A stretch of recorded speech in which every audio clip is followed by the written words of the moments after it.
ils ont quitté le terrain, selon 1 Corinthiens 12, où c'est dit « Vous êtes corps de Christ », c'est-à-dire, localement, ils étaient l'expression du corps de Christ dans son ensemble.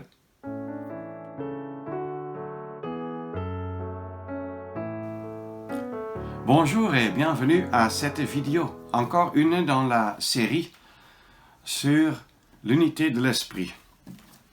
Il y a eu une question que j'aimerais répondre. Plusieurs disent que des assemblées locales n'ont pas le droit d'exclure une autre assemblée ou une partie d'une autre assemblée. Je peux dire, c'est entièrement vrai. C'est entièrement vrai.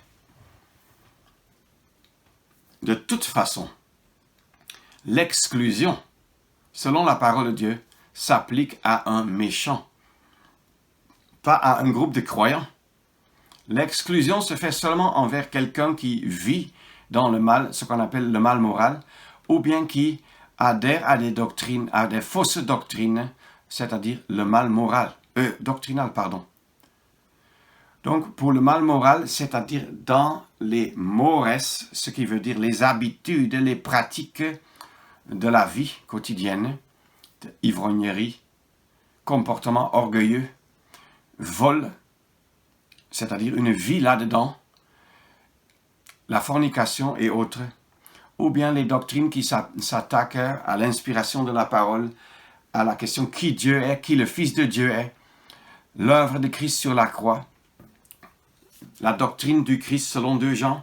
Alors, de tels cas, une assemblée locale, si elle a un tel cas en son milieu, doit s'en occuper et faire ce que 1 Corinthiens 5 appelle, verset 13, « ôtez le méchant du milieu de vous ».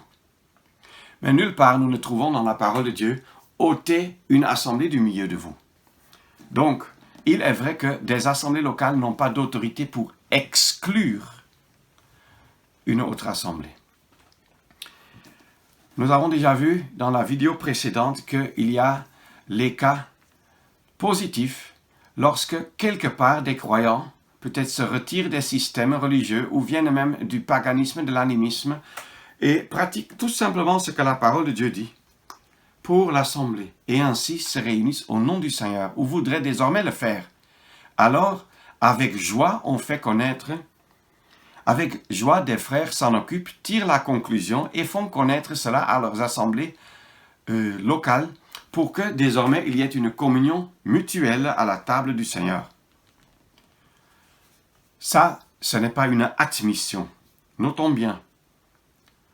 Si on entend que par exemple, dans la ville de N'Djamena au Tchad, des croyants commencent à rompre le pain à la table du Seigneur selon les principes de la parole, ou bien dans une ville quelque part au Bénin, ou bien en Côte d'Ivoire.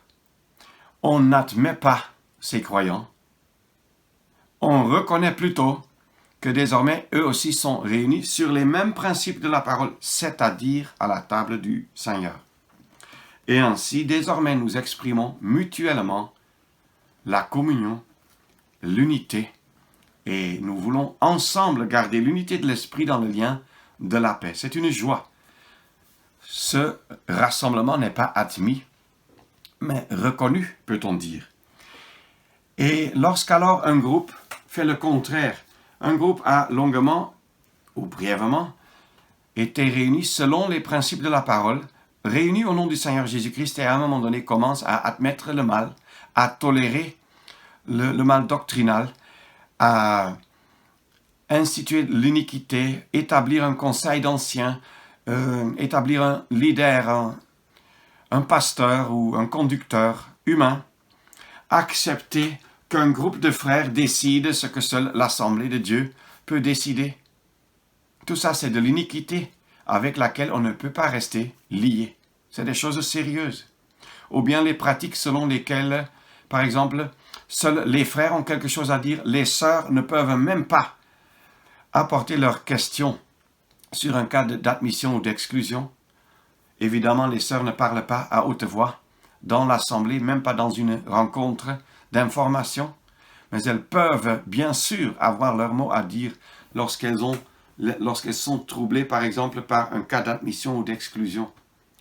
Là où on méprise la moitié de l'assemblée, on ne peut pas dire qu'il y a une décision d'assemblée qui a été prise. C'est une décision de frères ou des frères. C'est des iniquités, des injustices. Et c'est des chemins très dangereux. Donc, si de telles pratiques se multiplient, même inconsciemment, on insiste là-dessus. Et on persévère dans des pratiques qui sont contraires à la parole de Dieu.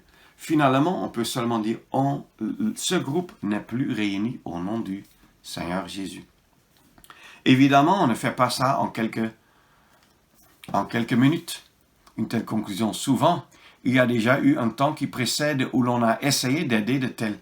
Mais finalement, c'est-à-dire aider depuis d'autres localités, mais finalement, si cela ne se laisse pas aider et persévère dans leurs convictions et pratiques erronées qui dévient de la parole, à un moment donné, la conclusion viendra de par des frères mûrs, capables, expérimentés, ayant le sentiment du Christ que selon la parole, on peut seulement conclure telle et telle chose puisque les faits sont établis. Alors, est-ce que dans un tel cas, je prends maintenant encore, par exemple, le cas d'un rassemblement qui serait à Bangui, en République centrafricaine, qui est réuni au nom du Seigneur, mais à un moment donné commence à tolérer que les femmes prêchent, qu'un corps d'anciens guide la chose. Ce rassemblement aussi n'accepte plus les décisions et conclusions qui leur parviennent de la part des assemblées, par exemple au Congo, en RDC, au Cameroun, etc., mais marche dans l'indépendance. Qu'est-ce qu'on va faire? Est-ce qu'on va exclure l'assemblée à Bangui? Non. On va seulement conclure qu'eux-mêmes ont pris une décision, à savoir d'abandonner les principes de la parole de Dieu. Eux-mêmes, de par leurs décisions et pratiques, ont quitté le rassemblement au nom du Seigneur Jésus, ont quitté le terrain biblique de la communion interassemblée, ont quitté le terrain où l'on s'applique à garder l'unité de l'esprit dans le lien de la paix tel que la parole de Dieu nous montre. Ils ont quitté le terrain, selon 1 Corinthiens 12, où c'est dit, vous êtes corps de Christ, c'est-à-dire, localement, ils étaient l'expression du corps de Christ dans son ensemble. Ce groupe n'exprime plus le corps de Christ, mais est devenu une congrégation pour eux-mêmes, avec leurs propres principes. Ce n'est plus les principes valables pour le corps de Christ qui les guident. Ils ne sont plus réunis en assemblée, même si leur composition reste identique, même s'ils chantent les hymnes et cantiques. Mais ils sont juste réunis comme un groupe de croyants. Mais ils ont perdu ce caractéristique, si je peux le dire, moral et principiel, d'être réunis dans le caractère de l'Assemblée de Dieu. Est-ce que nous, on les exclut donc? Non. On constate avec tristesse que eux-mêmes ont quitté la communion. Eux-mêmes n'expriment plus l'unité. Eux-mêmes ne se soumettent plus au principe de la parole. Comme nous avions dans un début, avec joie, reconnu ce que le Seigneur Jésus avait opéré là-bas et exprimé la communion. Ainsi maintenant nous devons avec tristesse reconnaître ce que le diable a réussi à faire en les faisant dévier du chemin de la parole de Dieu et tirer la conclusion que nous ne sommes plus en communion mutuelle à la table du Seigneur. La table du Seigneur, ce fondement biblique de la communion, c'est eux qui l'ont quitté.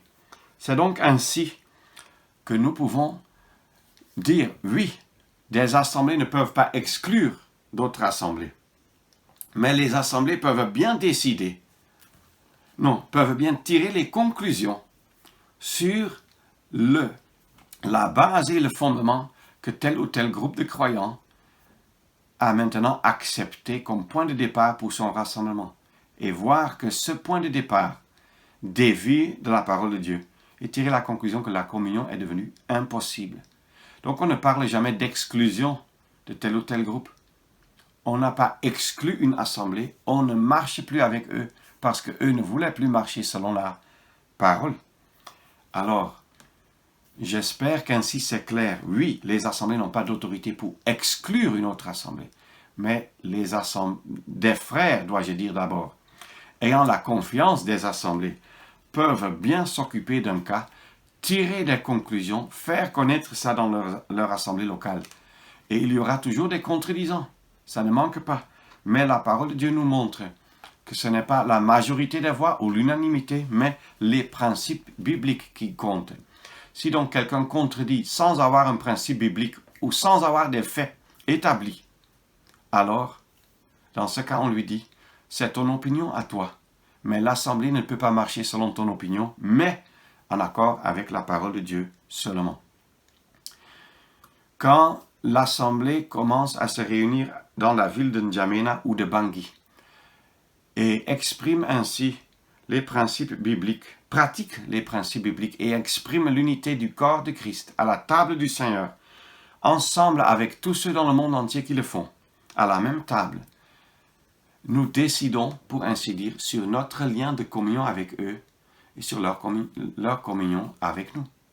Nous constatons avec joie que cette communion est là. Si par contre, dans l'une de ces localités ou dans une autre localité, les croyants ne se réunissent plus selon les principes de la parole, nous ne les excluons pas. Ils ne deviennent pas subitement tous méchants, même si avec les leaders, on doit souvent être très prudent et plutôt être à distance, selon Romains 16, 17, causant des occasions de chute contre la doctrine et causant des divisions. Il faut faire attention, mais ils ne sont pas tous devenus subitement des méchants qu'on a exclus, non. Mais on a tiré une conclusion que la communion avec eux n'est plus possible parce que eux, ils ont quitté le terrain biblique de la communion, c'est-à-dire ils ont quitté la table du Seigneur. Que le Seigneur nous aide à comprendre la distinction et à être précis et scripturaire dans le langage que nous utilisons. Merci. Dans une prochaine vidéo, je voudrais encore répondre à quelques autres questions. À bientôt.